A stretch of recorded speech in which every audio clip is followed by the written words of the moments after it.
What's at the heart of content marketing? Why should I even do content marketing in the first place? How do I get the best results from it?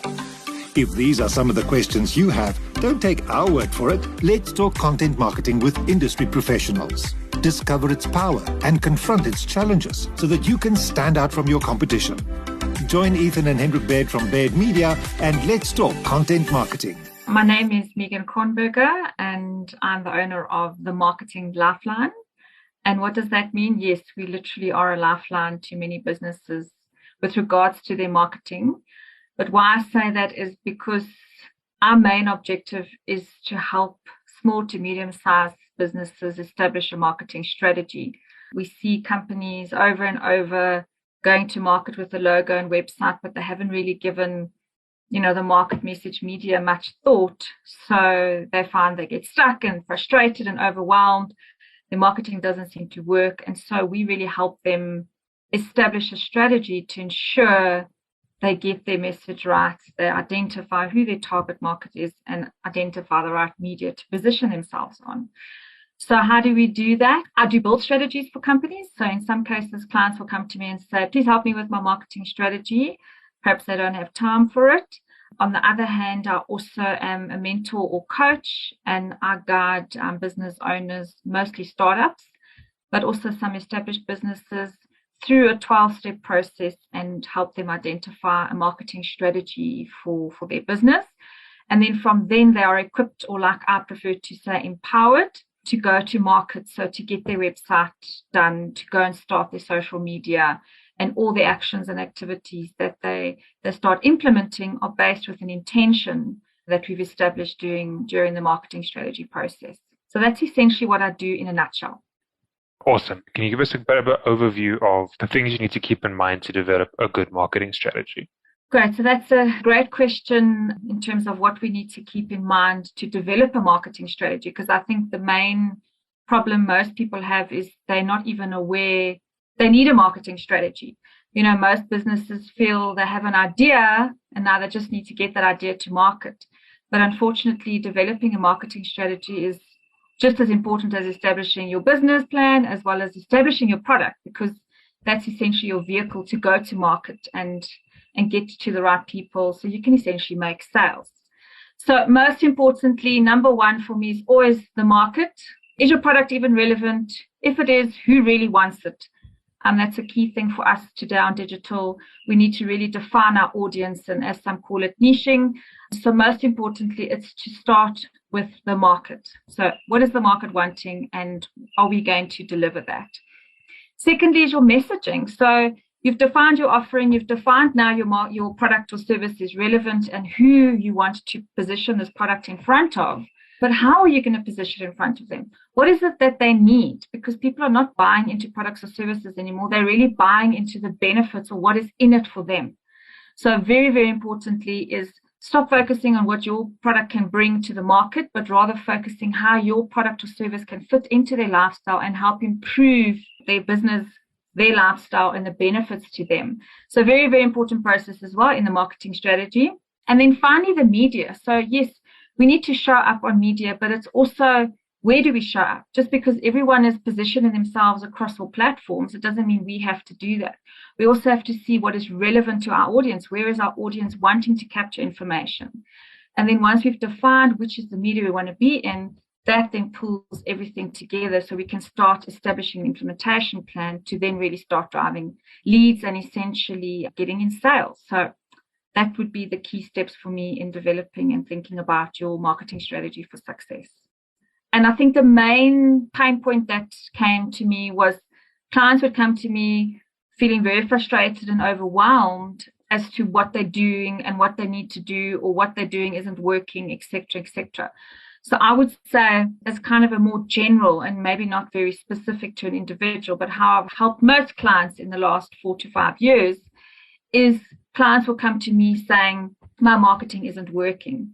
So firstly, establishing, well, what to you is marketing, So they would say, my Facebook ads. And that's when I would say, well, unfortunately, marketing is not Facebook ads. For me, that is a form of advertising or implementation. Marketing is really the crux, as we've just spoken about. What is our offering? Who is it for? How are we establishing our messaging? And where are we going to place this thing? So that would start the process. So then we would go in and do a quick audit online and see, well, shucks, your website talks about one thing, your Facebook post talking about another thing. How are you positioning yourself? And normally it's like, I don't actually know. Like, I sell face cloths, So for me, it's not about selling face cloths anymore. It's about taking the selling out of anything we're really doing and really understanding who it is that we want to service and how are we going to be relevant to them. So essentially starting out there, looking at where they are going wrong, identifying the gaps, and then, as I say, taking literally 12 steps back, starting from the very beginning, and that is research. So we start from the very beginning and we start defining where are we actually going to position our product, and is it even something we want to do? Are people even looking for face cloths? What are people looking for? Are they maybe not looking for a different type of fabric? Are people not using face cloths anymore from a hygiene factor, whatever it may be? And then I take them through the process. And through this process, as my slogan says, it's all about education. So making the client aware of what it is that they're not doing. Number two, empowering them so they actually understand, shucks, marketing is actually a process. Marketing is not my Facebook campaign. I should not be doing Facebook ads without an intention or objectives. And then obviously elevating their brand, because being equipped with the knowledge to know what it is they need to consider and ask questions, now they're able to go to market and have and make and create better results. And so that, in a nutshell, to just pinpoint, that's essentially what I do to help my clients with. So can you talk a bit about how you do your follow-up strategy and maybe some lessons you've learned from your experience? Interesting. I was in a networking group, and one of the ladies, actually, her business is fall in love with follow-up, which I think it is quite relevant, because follow-up is probably one of the hardest things. And I don't even like to actually call it follow-up, because then it just sounds like hard work, right? But yes, follow-up is absolutely quintessential. We want to gather all this information as we go through the process, and we get all these amazing leads, but then how do we maintain and keep them engaged? So I'm maybe a bit more traditional, but I like to nurturing my leads rather than doing a follow-up. I think there's obviously a definite space for follow-up, but I would rather say, how do you nurture your leads? How do you, once people have engaged with you, whether it's through a lead magnet on your website, whether it's a one-to-one or a networking event that you met them at, whether it's somebody that connected with you through a blog or whatever it may be, how are you maintaining those leads and how are you nurturing them, as I like to say, rather than kind of follow up. But absolutely. So what I do is I have a CRM system, which I use, called HubSpot. And essentially, I pull all my leads into there because I have a number of lead magnets. So I have 3 alone on my website. So I use my assessment as one. I have a download, I have a video, and I have a 30-minute strategic call. So actually, I have 4 on my website. I also have landing pages. I have campaigns. I have campaigns running on Facebook. I have connections I make on LinkedIn. So you I think you have to identify where your leads come in and then channeling these leads through some type of system. Yep, I started on Excel too, which is a system, but you have to have some form of system. You have to have somewhere where you can put all your leads into, because essentially that's the start of your sales funnel. So we need to then, what are we going to do to get them to go through to the next and the next and the next phase to build that like trust process. So I put them into my CRM system, and then I have an email nurture campaign that will slowly but surely feed them information. And that's how I continue to engage with them. And obviously from another perspective, which is also a follow-up for me personally, is being consistent. So they've liked and followed my pages, so I need to show up. It's not just about also the follow-up, but actually showing up and continually engaging with them online and giving valuable content. So that's just in a nutshell how I would kind of consider follow-up, is rather how we're nurturing our leads and how we're keeping them engaged in our businesses. How do you plan and then measure a campaign? So essentially building your marketing strategy, you're building a plan.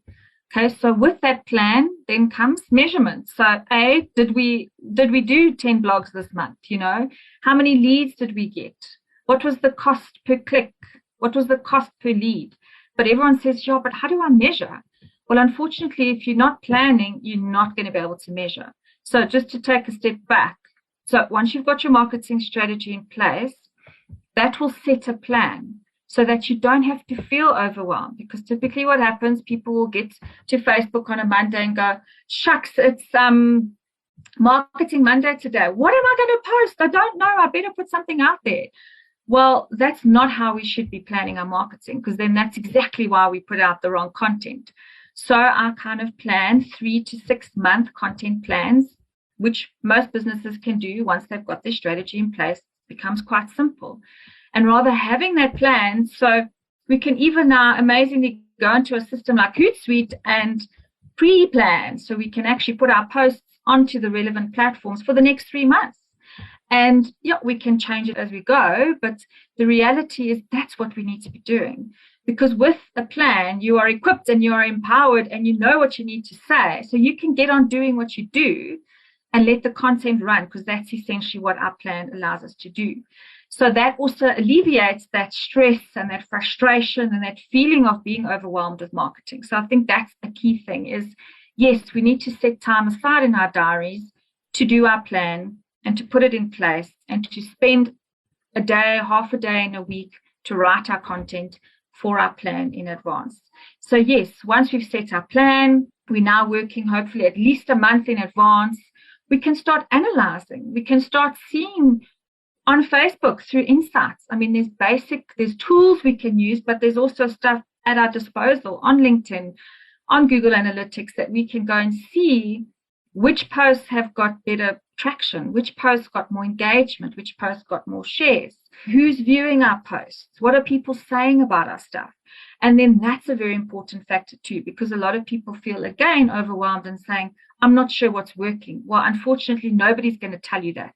You have to go and do the measurement to make the changes to see what works best for you. So also very, very important is keep a plan in place and then measure so you can make the necessary changes as you need to. Most importantly to me, I just encourage, whether you have a small one-man business to a large enterprise, you should be allowing a marketing strategy to guide any marketing activity you're doing. Even if you're a one-man business and you're in a network group, what is your strategy in that network group? We all need to know what it is, what our objectives are. So I encourage that. And so I created the 12 steps to marketing success. It's either in a 12-week program, which goes through quite quickly, to be honest, which is ideal for a startup. So somebody who's got a business idea or concept and they'd like to get it to market, I highly recommend you start there, because once you're equipped with that, I promise you it will open so many doors. And the clarity that people get, they come into this program with one idea and they leave with a totally different idea, because just through the process they've established and they've got the clarity they need. So that would be one of the key things. Alternatively, if 12 weeks is not in your favor, I have a weekly online meet. We meet for an hour on a Wednesday from 10 o'clock in the morning till 11. It's a monthly membership of 375 Rand. And I give you learnings every week. And that's why I think it's a great investment for your business, both startups to established. We learn new things. I learn new things. I teach you new things. You learn from other people as it's a group session.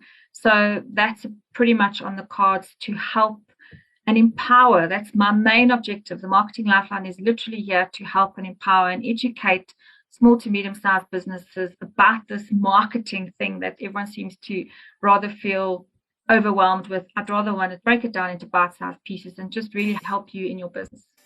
If you want to join the conversation, find Ethan and Hendrik on LinkedIn. Also, visit the Baird Media website to look at the range of content services we provide. You will find all the links in the podcast description. Next time on Let's Talk Content Marketing. Do not assume. Don't make an assumption about things.